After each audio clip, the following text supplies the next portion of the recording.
Hello guys, welcome back. আজকে এই ভিডিওতে আমি আপনাদের সাথে কথা বলবো সিএসএস সিলেক্টর নিয়ে। সিলেক্টর মূলত হচ্ছে আপনি HTML এর যে কোনো ট্যাগ বা কোনো ডিভ সেকশন বা কোনো আইডি ক্লাস এই জিনিসটাকে আপনি সিলেক্ট করে বা HTML এর কোনো ধরনের এলিমেন্ট বা অ্যাট্রিবিউটকে আপনি আপনার সিএসএস এর মাধ্যমে এটাকে সুন্দর করে ডিজাইন করা, ওই জিনিসটা হচ্ছে সিএসএস সিলেক্টর। সো এখন কথা বলবো সিএসএস সিলেক্টর কত ধরনের। এখানে বলতেছে 5 টাইপ অফ সিলেক্টর। তো সিএসএস এর জন্য যে 5টি সিলেক্টর মেথড আছে, একটা হচ্ছে সিম্পল সিলেক্টর। সিম্পল সিলেক্টর হচ্ছে selector element based on name, ID, class.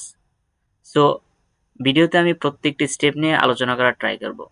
যেহেতু এই ভিডিওটি বিগিনার ফ্রেন্ডলি, সো আমি সবগুলা এলিমেন্ট নিয়ে এখন কথা বলতেছি না। সো পরবর্তীতে প্রত্যেকটি এলিমেন্ট নিয়ে আমি কথা বলবো।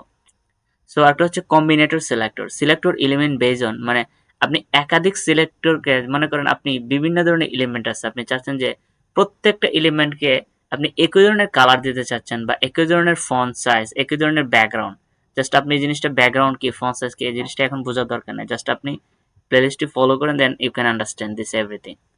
সো তারপর আছে pseudo class selector, pseudo element selector, attribute selector. Just এই ভিডিওতে এই জিনিসটা মনে রাখেন যে অনলি 5 টাইপ অফ সিলেক্টর কাজ করে। সো প্রত্যেকটা টাইপ দেখানো অনেক, এই মুহূর্তে যেহেতু আপনি সিএসএস নতুন, তা না হলে বুঝবেন না। জাস্ট আপনি পরবর্তী স্টেপে গেলে আপনি প্রত্যেকটি pseudo class, pseudo element, selector, attribute. So simple selector নিয়ে এখন কথা বলবো। Selector, simple selector. তো সিম্পল সিলেক্টর কি? সো দেখবেন আপনি একটি S1 ট্যাগ নিয়েছেন, যেহেতু বিফোর HTML আপনি জানেন, এন্ড দেন আপনি একটি S1 ট্যাগ নিয়েছেন বা আইডি কি, ক্লাস কি। ক্লাস হচ্ছে আপনি এটার নাম দিবেন বিভিন্ন ধরনের। দেখবেন যে আমরা কখন আইডি এবং ক্লাস ব্যবহার করি, যখন দেখবেন যে HTML ট্যাগের মধ্যে আপনি একাধিক পরিমাণ S1 ট্যাগ নিছেন বা একাধিক পরিমাণ P ট্যাগ, একাধিক পরিমাণ ডিপ সেকশন নিছেন, তখন আপনাকে আইডি অথবা ক্লাস দিয়ে ডিফাইন করতে হবে। তা না হলে দেখা গেছে কি আপনি একটা ব্যাকগ্রাউন্ড কালার দিতে চাচ্ছেন, আপনি আপনার হেডার সেকশন একটা ক্লাস নিছেন, ডিপ সেকশন নিছেন, সো ওইটাতে আপনি কি করতেছেন, একটা ব্যাকগ্রাউন্ড কালার দিতেছেন। কিন্তু দেখা যাচ্ছে আপনি আপনার নিচের, অবশ্যই নিচের একটি সেকশনে ব্যাকগ্রাউন্ড কালার দিতেছেন, কিন্তু আপনার এই সিম্পল সিলেক্টরের মাধ্যমে আপনি ডিফাইন করতে পারবেন আপনি কোন জিনিসটার এবং আইডি বা ক্লাস দিয়ে। সো এই প্রসেসটা এখন দেখাবো যে কিভাবে আমি এই জিনিসটা করি।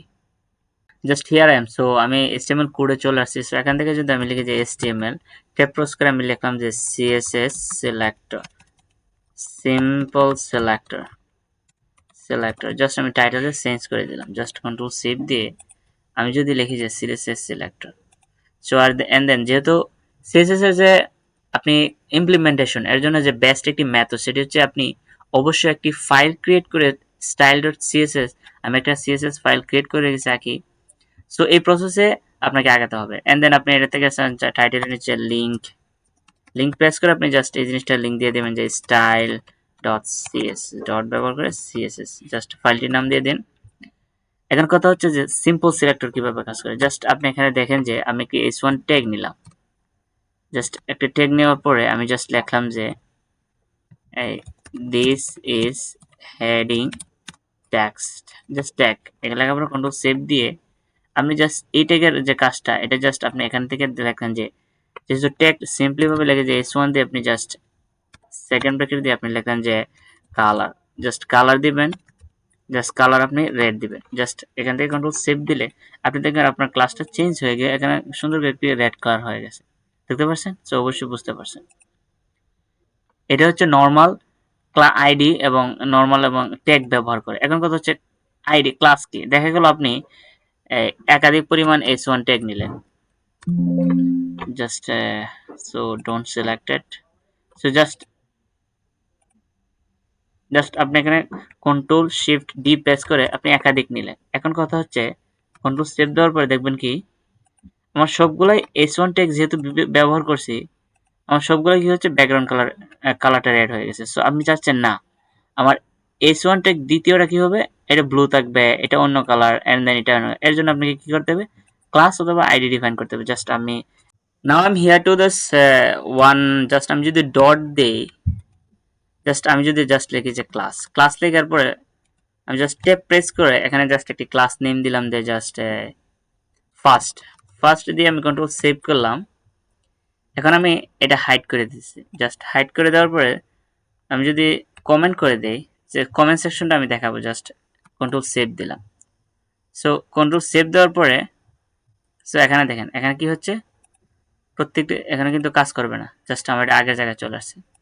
সো আমি জাস্ট প্রত্যেকটিতে ক্লাস দিলাম যে class second and then class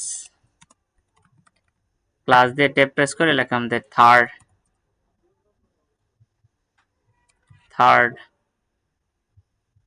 just এখানে লিখলাম যে ক্লাস FOUR ফোর্থ, জাস্ট আমি লিখলাম চারটা ক্লাস, লেখার পরে কন্ট্রোল সেভ দিলাম। আপনি চাচ্ছেন যে ক্লাসগুলা ডিফাইন করলে আলাদা আলাদা আপনি প্রত্যেকটি স্টেটমেন্ট কিভাবে কাজ করে এই জিনিসটা দেখতে পারেন। আমি জাস্ট লিখলাম যে ক্লাস দেওয়ার জন্য আপনাকে সিএসএস এর মধ্যে ডট দিয়ে আপনি ক্লাসের নামটি ব্যবহার করেন, যেহেতু আপনি ক্লাস ইউজ করছেন। সো আপনি জাস্ট ফার্স্ট লিখে এন্ড দেন সেকেন্ড ব্র্যাকেট দিয়ে আপনি লিখতে পারেন যে কালার লেখার পর আপনি জাস্ট লেখেন যে রেড এন্ড দেন প্রত্যেকটি আমি জাস্ট কমেন্ট করি, কন্ট্রোল কপি জাস্ট পেস্ট যেহেতু চারটা ক্লাস আপনি চাইলে কি করতে পারেন, এখান থেকে জাস্ট ক্লাসের নামগুলো চেঞ্জ করে কন্ট্রোল বি দিয়ে চেঞ্জ করে আপনি জাস্ট এটা রেড থেকে গ্রিন করে দিবেন, গ্রিন এন্ড দেন আপনি এটা সিলেক্ট করতে পারেন। ক্লাসগুলো অবশ্যই ইউজ করে আপনি ডট দিয়ে পেস্ট করে দিলেন। তো আপনি এটা দিতে পারেন যে ইয়েলো এন্ড দেন ফোর্থ ক্লাসটা কন্ট্রোল কপি পেস্ট করে জাস্ট এখানে here to the paste control V দিয়ে পেস্ট করে দিবেন, এটা জাস্ট দিলেন যে ব্লু। সো এখন কত আমি যদি কন্ট্রোল সেভ করি দেখেন প্রত্যেকটা স্টেটমেন্ট আপনাকে আলাদা আলাদাভাবে কাজ করবে এবং প্রত্যেকটা কালার ক্লাস অনুযায়ী দেখেন টেকগুলো কিন্তু একই ধরনের, কিন্তু ক্লাসগুলো আলাদা রাখার কারণে আপনি প্রত্যেকটা স্টেটমেন্ট আলাদা দেখতে পাচ্ছেন, রেড, গ্রিন, ইয়েলো এবং ব্লু দেখতে পাচ্ছেন। সো ঠিক সেম স্টেটমেন্ট আপনি আইডি ইউজ করে কাজ করতে পারবেন। জাস্ট আপনি এখান থেকে আইডিও ব্যবহার করতে পারেন, জাস্ট কন্ট্রোল সেভ, আমি যদি কন্ট্রোল দিয়ে ডাবল ক্লিক করি আইডি ইউজ করবেন। সো আইডি ব্যবহার করে কন্ট্রোল দিয়ে সেভ দেন, আপনি দেখবেন এর কোনো কাজ হচ্ছে না যেহেতু আমি ডট এক্সটেনশন ব্যবহার করছি, দেখতে পাচ্ছেন।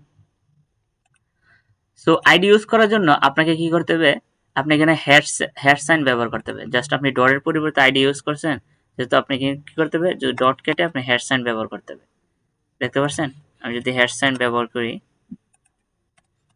ডটের পরিবর্তে হ্যাশ সাইন জাস্ট দেখতে পাচ্ছেন, আমি কন্ট্রোল সেভ দিলে দেখেন আমি প্রত্যেকটা আবার আগের মতো কাজ করছে, দেখেন রিলোড দিলাম, দেখতে পাচ্ছেন প্রত্যেকটা আগের মতো ক্লাস করছে। এখন কথা বলবো CSS Combinator selector. So Combinator selector কি?